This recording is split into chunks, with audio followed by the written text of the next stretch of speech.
Hey, how you doing? This is John, and welcome to John's Long Box. Today we're looking at Captain America, issue 111, 12 cents.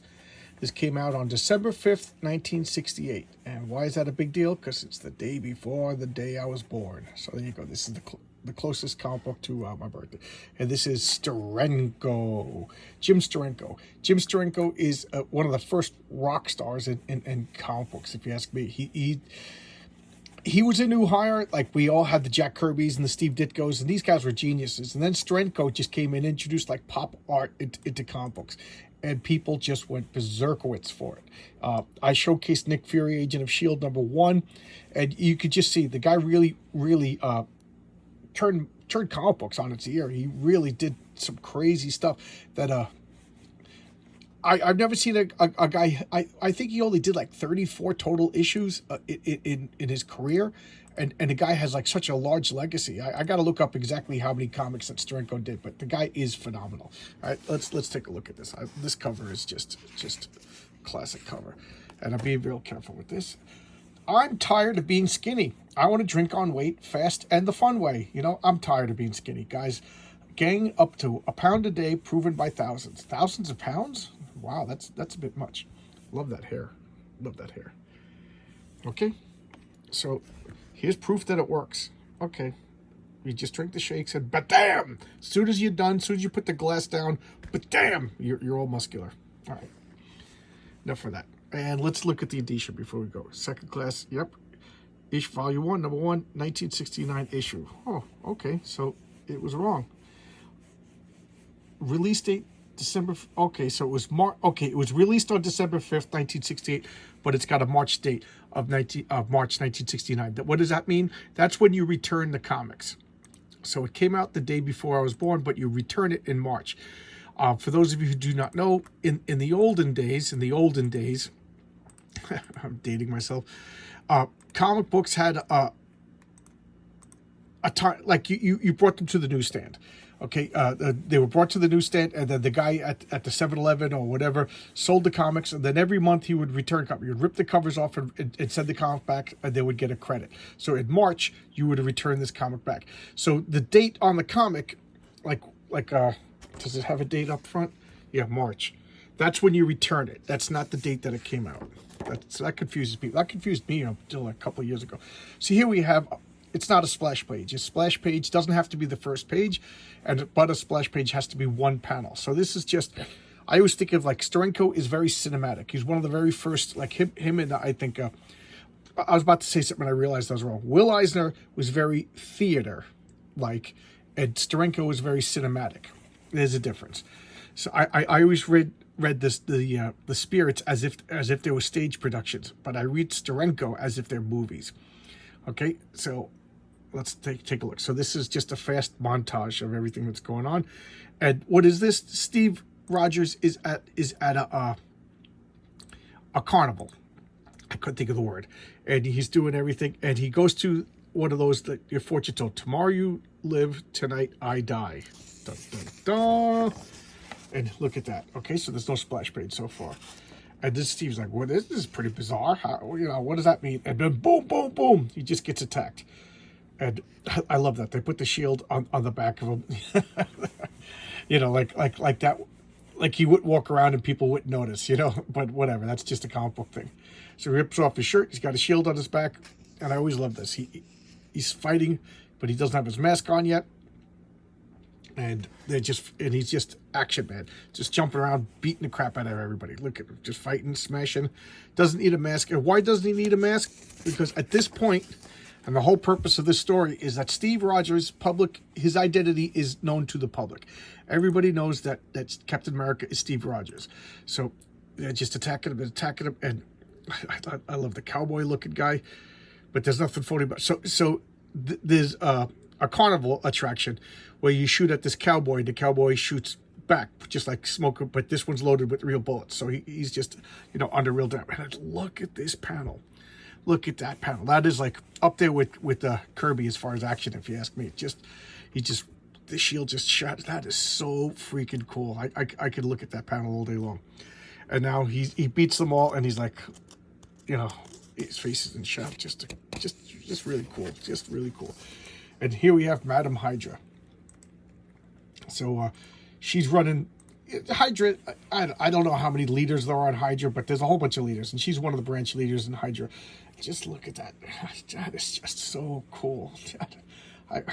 Man, modern comics, you don't hold a candle to this. You know, who's the super rock star comic book artist today? I can't name him. Could you guys in the comments? Who's the closest to a Steranko or a Kirby or a Buscema, today? And I'm not talking about like Alex Ross. Alex Ross has been around for 30, 40 years. I'm talking about like new guys, all right? When I'm talking like this, I'm talking since 2015. Who's bursted into the comic book scene since 2015 that is can hold a candle to any of these giants? I know, rant over. But look at this. So this guy led the assault to kill Captain America. He failed, so she's going to kill him. So let's see how you react to your own body heat, and then you'll do it with Captain America. So later, and so now they're watching footage of the original Bucky with Captain America. And who's going on here? This is Rick Jones and Steve Rogers are watching this. He's trying to teach them. So Rick wants to become Cap's sidekick. That was like a thing with Rick Jones. He became everybody's sidekick. He was the Hulk sidekick. Then he was Captain America's sidekick. Then he was Captain Marvel's sidekick, and then he went back to the Hulk. And I don't know where he is now. He's absent, notably absent from the Marvel Universe movies. And I don't know what he's up to today, if he's even around. He became like a rock star for a while. Now you can finish high school at home. Nice. Cool. And he's like, don't worry about it. You know, but the original Bucky was a natural. You'll get there. You're training. You're not there yet, but don't worry about it. And he's just like, all right. He's feeling bad. And look at the old photographs. You can see why Steranko. He was a. I don't want to say worship. That's the wrong word, but idolized. People just love this. Just crazy stuff. So now Rick is just training. So he's like, oh, you did pretty good, but here, look, that's the way you do it. But, just giving him pointers, jumping around like a crazy person, flipping around, and Buck, he's just like, you got to work on the agility. He's like, I got to get some shut eye. He's like, face it, compared to Cap or Bucky, I'm a zero. All I ever do is fail. So he's taken constructive criticism poorly from Steve. Steve was just like, oh, that was pretty good. You'll get there soon. You got to start out somewhere. And he's just like, I'm not good enough. So now there's a ring at the doorbell. This is Avengers Mansion. And they open the door. And, did I skip a page? No, they open the door. The letter that says urgent slips through the door. I open it myself. So it was a letter for Captain America. But Bucky opens it, or Rick Jones opens it, and it's a hallucinogenic gas. So look at this crazy escape. Look at the floating eyeballs. It's very, very Ditko-esque over here. Actually, I take that back. Now that I'm absorbing it, to me, it reminds me of Will Eisner, who did The Spirit. And he's just freaking out. He's getting, he was dosed.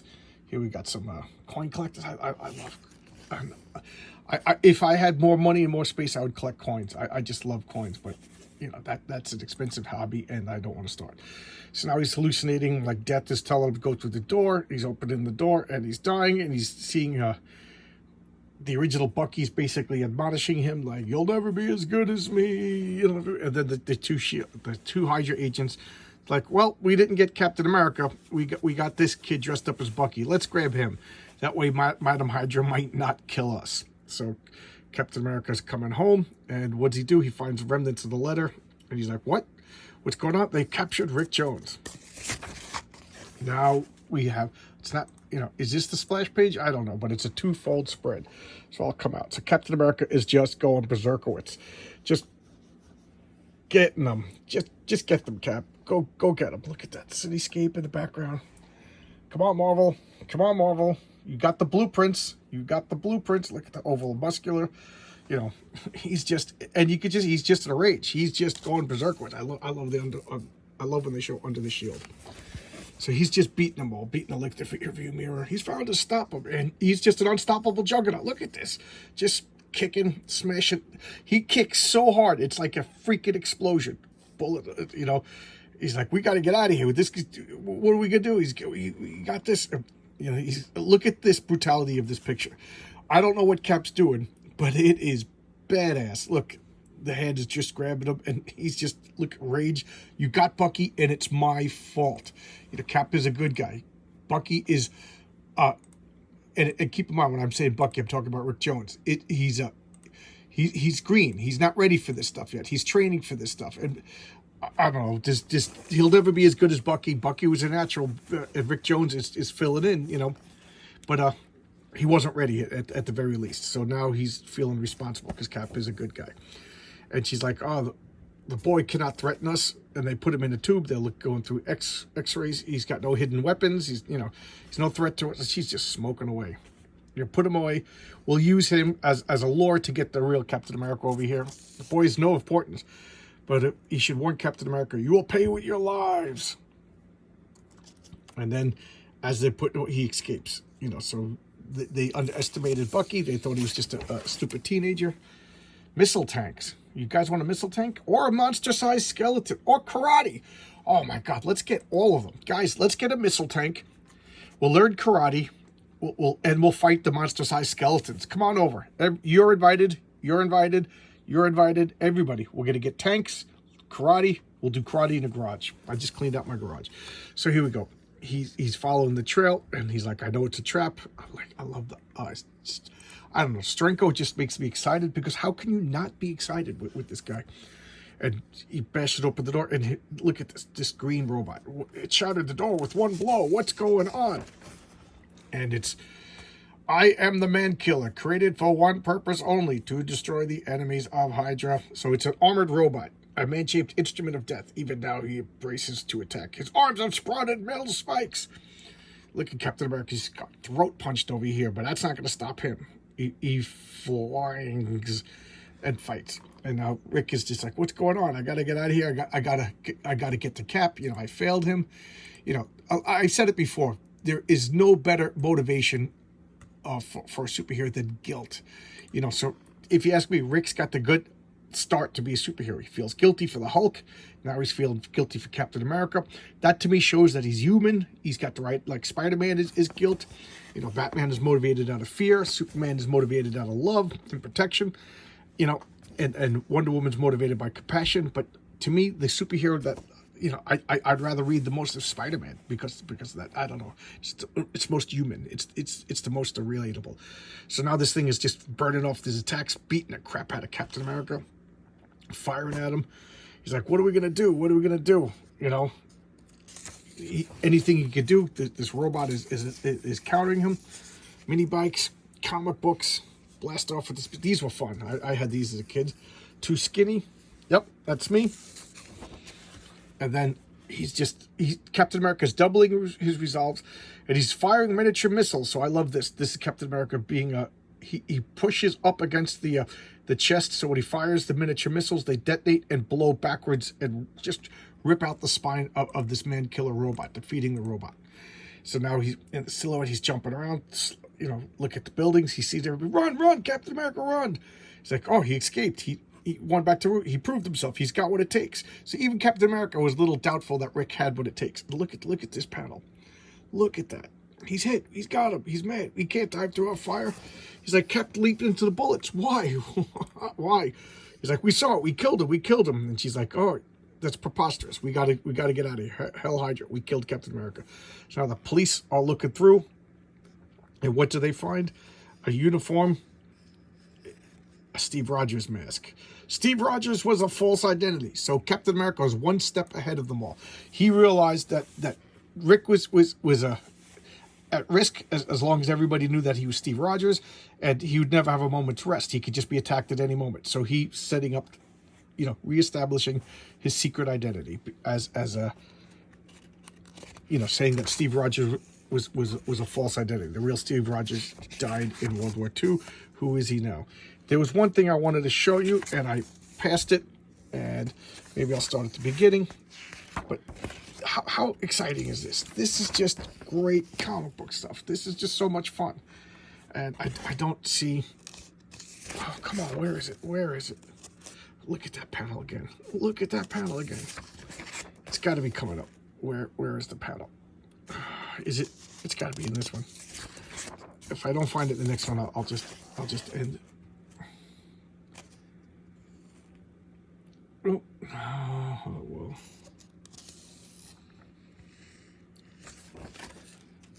Come on, Cap.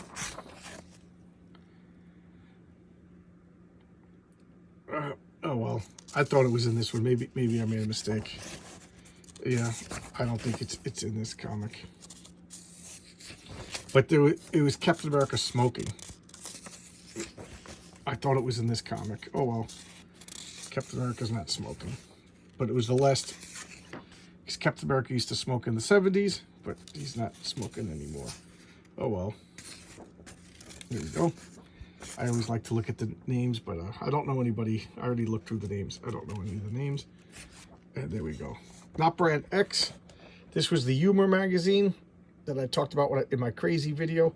And oh, look at that. That is my favorite. I showcased that. That is just an awesome comic. All right, so that's Captain America 117. Awesome. Jim Steranko. Look up Jim Steranko. Just an awesome comic book creator.